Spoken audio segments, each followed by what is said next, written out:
अभिनंदन, आभार, आदर, नमस्कार। मैं कुंदन कुमार सिंह महामना एजुकेशन हब के इस वीडियो में आप सभी का स्वागत करता हूं।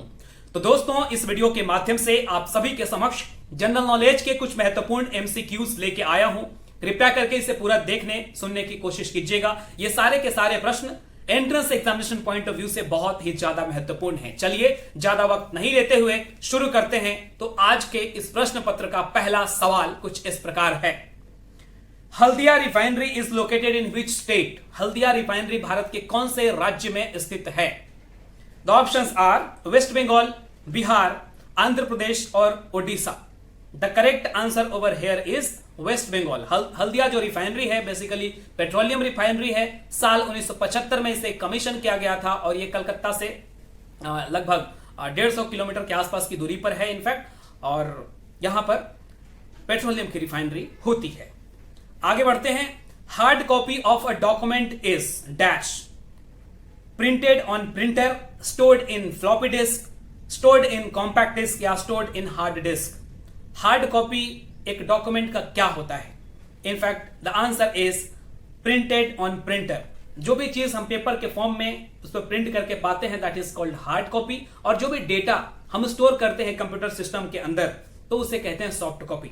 जो हमने प्रिंट करके जब तक बाहर नहीं निकाला दैट बिकम्स, जब तक हम बाहर नहीं निकालते इनफैक्ट प्रिंट करके तो उससे सॉफ्ट कॉपी कहते हैं। जब वो निकल जाता है तो दैट बिकम्स हार्ड कॉपी। जैसे कोई पुस्तक है that is a hard copy, कोई कागज है इनफैक्ट कोई पेपर है जो प्रिंटेड फॉर्म में है that is called hard copy. Alright, और सॉफ्ट कॉपी जो भी डेटा उसके अंदर फीड होते हैं। आगे बढ़ते हैं। Who of the following is the author of the book imagining India ideas for new century? Imagining India ideas for new century नाम की एक पुस्तक है। इसको लिखा किसने है आपको बताना है। The options over here are Aravind Adiga, M J Akbar, Nandan Nilekani and Shashi Tharoor. The correct answer over here is Nandan Nilekani. और एक जानकारी के लिए बात बता दूं कि अरविंद अडिगा की पुस्तक है द व्हाइट टाइगर।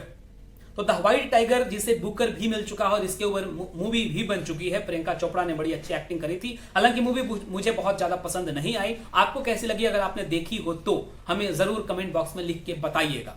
हालांकि पुस्तक अच्छी थी इसीलिए इस पर मूवी बनाई गई, और इंग्लिश में ये मूवी काफी चली है। हालांकि हिंदी वर्जन मैंने देखा, उतनी अच्छी नहीं लगी मुझे। आगे बढ़ते हैं। Which of the following leader never became the president of Indian national Congress? इनमें से कौन सा राजनेता कभी भी भारतीय राष्ट्रीय कांग्रेस के अध्यक्ष नहीं बन सके? द ऑप्शंस आर दादा भाई नौरोजी, जवाहरलाल नेहरू, मोतीलाल नेहरू या फिर Bal Gangadhar Tilak. The correct answer over here is Bal Gangadhar तिलक। देखिए, दादा भाई नौरोजी भी कांग्रेस के, इंडियन नेशनल कांग्रेस के दूसरे प्रेसिडेंट थे। कलकत्ता अधिवेशन में साल 1886 में वो अध्यक्षता कर रहे थे। इसके बाद जवाहरलाल नेहरू 1929-1930 लाहौर अधिवेशन और कराची अधिवेशन दोनों में प्रेसिडेंट थे। उनके पिताजी Motilal Nehru was also president in the year 1928 in Calcutta station. And बाल गंगाधर तिलक कभी भी प्रेसिडेंट नहीं बन सके, but he was a great leader और बहुत ही गर्म दल के नेता थे, और उन्होंने बहुत कुछ योगदान दिया है भारत के स्वतंत्रता संग्राम में। इनफैक्ट एक बात बता दूं उनके बारे में कि उन्हें वर्मा के मांडले जेल में रखा गया था और वहीं पर उन्होंने गीता रहस्य नामक पुस्तक की रचना करी थी, बाल गंगाधर तिलक। आगे बढ़ते हैं। मराठा, केसरी जैसे समाचार पत्रों के संपादक रह चुके हैं ये। विच ऑफ द, अगला question, which of the following plant is popularly grown along with the road for absorbing vehicular pollutants? इनमें से कौन सा पौधा नेशनल हाईवेज, स्टेट हाईवेज के बीच में लगाया जाता है ताकि जो उनसे पॉल्यूटेंट्स निकलते हैं उनको एब्सॉर्ब कर सके, उनको सोख सके? The options are nerium, neem, bougainvillea या फिर calotropis. The correct answer over here is bougainvillea. अगर गूगल करके आप देखेंगे तो ऐसे दसों पौधे के नाम आपको मिलेंगे जो वायुमंडल के प्रदूषण को एब्सॉर्ब करते हैं, लेकिन bougainvillea is one of them according to option we have to choose. तो ये उत्तर बिल्कुल सही है। अगला question, which of the following organization is the oldest? इनमें से कौन सा ऑर्गेनाइजेशन सबसे ज्यादा पुराना है? The options are IMF international monetary fund, ILO international labour organization, WHO world health organization, then FAO food and agriculture organization. तो इनमें सबसे पुराना है ILO that is international labour organisation, जिसकी स्थापना साल 1919 में की गई थी और ये इसका मुख्यालय जो है वो है जिनेवा में। आईएमएफ की बात कर लेते हैं तो इसको बनाया गया था 1944 में और इसका मुख्यालय अमेरिका के वाशिंगटन डीसी में है, आईएमएफ का मुख्यालय। इसके बाद वर्ल्ड हेल्थ ऑर्गेनाइजेशन 1948 में बनाया गया था और इसका मुख्यालय भी जिनेवा में है, स्विट्जरलैंड में जिनेवा है। आगे बढ़ते हैं, FAO food and agriculture organisation का मुख्यालय कहां है? रोम में है और इसको बनाया गया था 1945 में, 1945 में इसे बनाया गया था। इंपॉर्टेंट क्वेश्चन अगला है, ये current affairs point of view से बहुत ज्यादा इंपॉर्टेंट है। देखिए, अभी तक आप जानते थे कि 4 महासागर हैं मुख्यतः, लेकिन 5वां महासागर का भी खोज हो चुका है और उसका नाम है southern ocean. International ocean day मनाया जाता है 8 जून को। ओशन डे या वर्ल्ड ओशन डे जो है वो मनाया जाता है 8 जून को। और पहले आर्कटिक, अटलांटिक, इंडियन ओशन और पैसिफिक ओशन का नाम हम जानते थे, लेकिन अब 5वां महासागर भी सदर्न ओशन के नाम से फेमस हो चुका है। तो अब हमसे कोई पूछेगा किसी भी एंट्रेंस एग्जामिनेशन में या कोई भी कॉम्पिटिटिव एग्जामिनेशन में, तो हम कहां बताएंगे कि देयर आर 5 ओशन। ऑलराइट, तो ये है। और देखिए, एक ओशन से दूसरे ओशन तक जाने में कोई बाउंड्री तो लगी नहीं होती है, कोई दीवार तो होती नहीं है, लेकिन ये तब पता चलता है कि किसी भी ओशन की डेंसिटी बहुत ज्यादा है, यहां उसका सैलिनिटी बहुत ज्यादा है, इस तरीके से। जैसे फर्डिनेंड मैगलन जब यात्रा कर रहे थे, पूरे विश्व का भ्रमण कर रहे थे, तो वो जैसे ही अटलांटिक ओशन से पैसिफिक ओशन में प्रवेश करते हैं तो उनको लगा कि यार ये ओशन जो है ये काफी ज्यादा शांत है। उनका जो नाव था वो बहुत ज्यादा आराम से स्मूथली चल रहा है, उस पर सेल कर रहा है, तो उन्होंने इसका नाम दिया कि पैसिफिक। पैसिफिक का मतलब ऐसे होता है शांत, तो तब से इसका नाम पैसिफिक पड़ गया और उन्होंने फर्डिनेंड मैगलन ने इसका नामकरण किया था। तो देखिए, एक क्वेश्चन के अंदर हमने 4-5 फैक्ट्स बताए आपको, तो इस तरीके से चीजों को या अपने नॉलेज का एनहांसमेंट करते चलिए। आगे बढ़ते हैं, ब्रिटनी स्पीयर्स। ब्रिटनी स्पीयर्स एक सेलिब्रिटी हैं, ये कौन से क्षेत्र से अपना संबंध रखती हैं?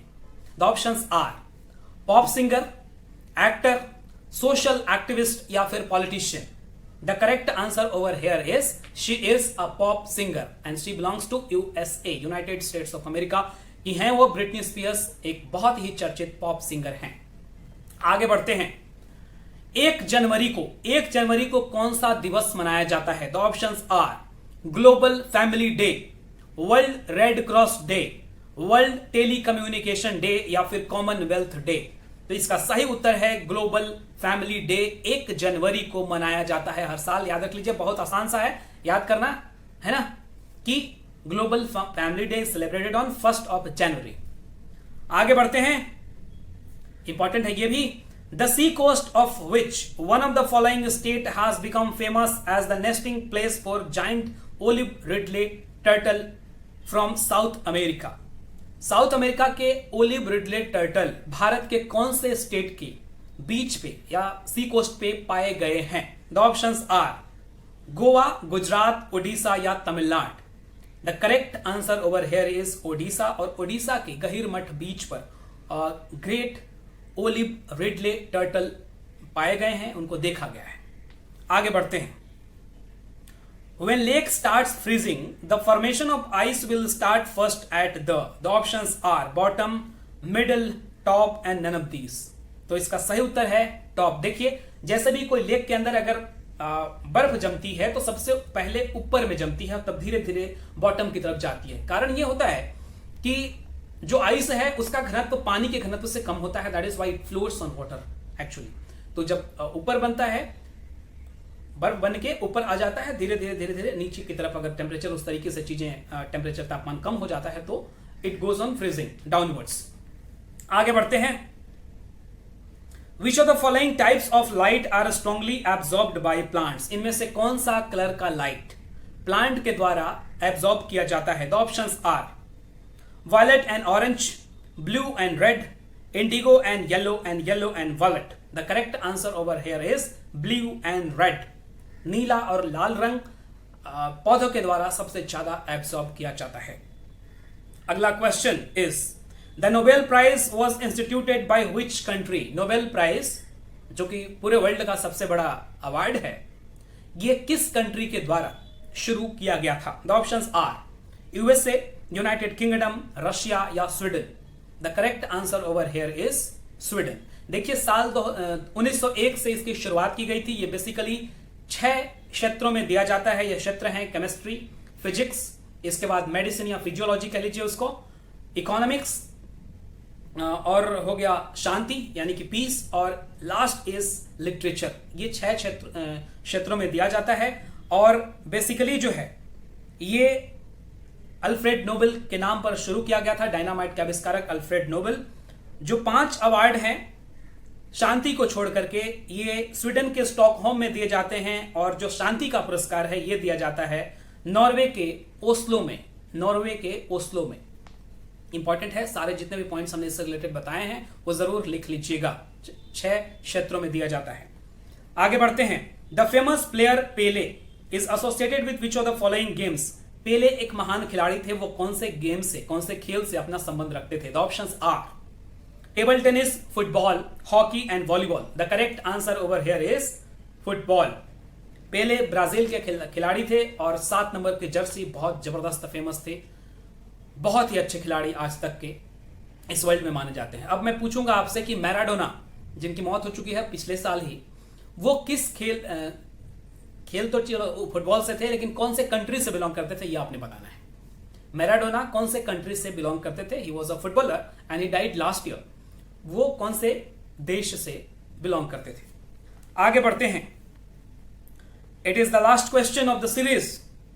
The Mughal queen whose name was written on the Mughal farmans and inscribed on the coin was. The options are Mehem Anana, Noor Jahan, Mumtaz Mahal and Maryam Makhani. The correct answer over here is Noor Jahan, जो कि जहांगीर की सबसे favourite पत्नी मानी जाती हैं। जहांगीर ने अपने अंतिम कालों में, अपने अंतिम समय में उनके नाम पर फरमान जारी किया था, या फरमानों पे उनका नाम होता था, और जो सिक्के थे उनके पास उन पे भी उनका चित्र अंकित करवाया था। तो ये थी नूर जहां, जिनको कहा जाता है कि बहुत खूबसूरत थी इनफैक्ट। तो this was all about the video. Kindly share to maximum of your extent. अगर इस चैनल को अभी तक आपने सब्सक्राइब नहीं किया है तो do subscribe and don't forget to press the bell icon so that you can't miss any video in future. बहुत बहुत धन्यवाद। All the best for your bright future. God bless you all. Young ladies and gentleman, नमस्कार once again.